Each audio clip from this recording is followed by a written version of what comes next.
राजस्थान में चिकित्सा क्रांति आप ही लेकर आए थे।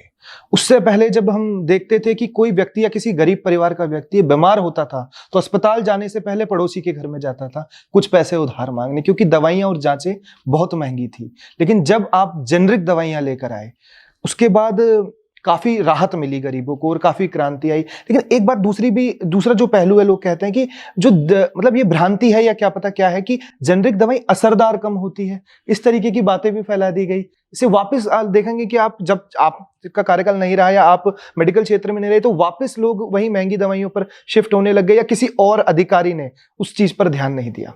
देखिए, पहले तो मैं आपके शब्दों को विनम्रता से स्वीकार करता हूँ और मैं कहना चाहता हूँ कि इसमें पूरे गवर्नमेंट का सिस्टम होता है जो नई योजनाओं को लाता है और उसको धरातल पे लागू करता है। तो इसमें प्रत्येक व्यक्ति का योगदान है, जिसमें मेरा योगदान भी शामिल है, पर मेरी वजह से हुआ ऐसा मैं इस बात को नहीं मानता। यह तो जो हमारे सीनियर ऑफिसर्स हैं, हमारे जो साथी हैं, जो हमारे डॉक्टर्स हैं, जो फार्मासिस्ट हैं, सब ने मिलकर के, है ना, और सरकार के सहयोग से और सरकार के मार्गदर्शन से, प्रेरणा से उस पूरे सिस्टम को लागू किया जिस जेनरिक दवा योजना की आप बात कर रहे हैं।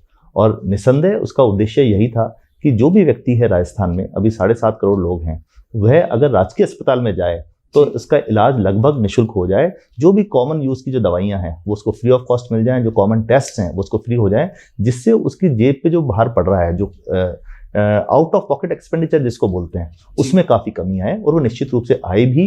प्रतिदिन 3 लाख से अधिक लोग फ्री मेडिसिन लेते हैं और 1 लाख से ज़्यादा फ्री टेस्ट रोजाना हो रहे हैं। तो यह अपने आप में ही एक इस बात का प्रमाण है कि दवाइयाँ वही हैं जो बाजार में मिलती हैं, तो वो दवाइयाँ असरकारक भी हैं, लोग ठीक भी हो रहे हैं, जब तो इतने लोग इसका लाभ ले रहे हैं। एक ये तो हुई प्रशासनिक बात।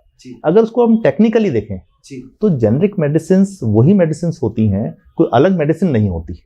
उसका जो केमिकल कंपोजिशन होता है, उसका जो क्वांटिटी उसमें जो अवेलेबल होती है, उसकी जो क्वालिटी होती है, वो 100% वही होती है जो बाजार से हम महंगी दवाई लेके आते हैं। फर्क सिर्फ इतना ही आता है कि जब हम दवा को उसके जेनरिक नाम से खरीदते हैं तो बेसिकली एक तो हम बल्क परचेजेस करते हैं तो उसकी कॉस्ट, इकोनॉमी ऑफ कॉस्ट आ जाती है, इकोनॉमी ऑफ स्केल के कारण से। दूसरा, उसमें जो और चीज़ें होती हैं अनावश्यक होती हैं, उसके प्रचार का खर्चा, उसको बिक्री को बढ़ाने के लिए उसमें जो इंसेंटिव्स दिए जाते हैं उसका जो खर्चा होता है, एडवर्टाइजमेंट का जो खर्चा होता है, वो सब कॉस्ट कर्टेल होने से उसकी कॉस्ट करीब 1/5 to 1/10 ही रह जाती है।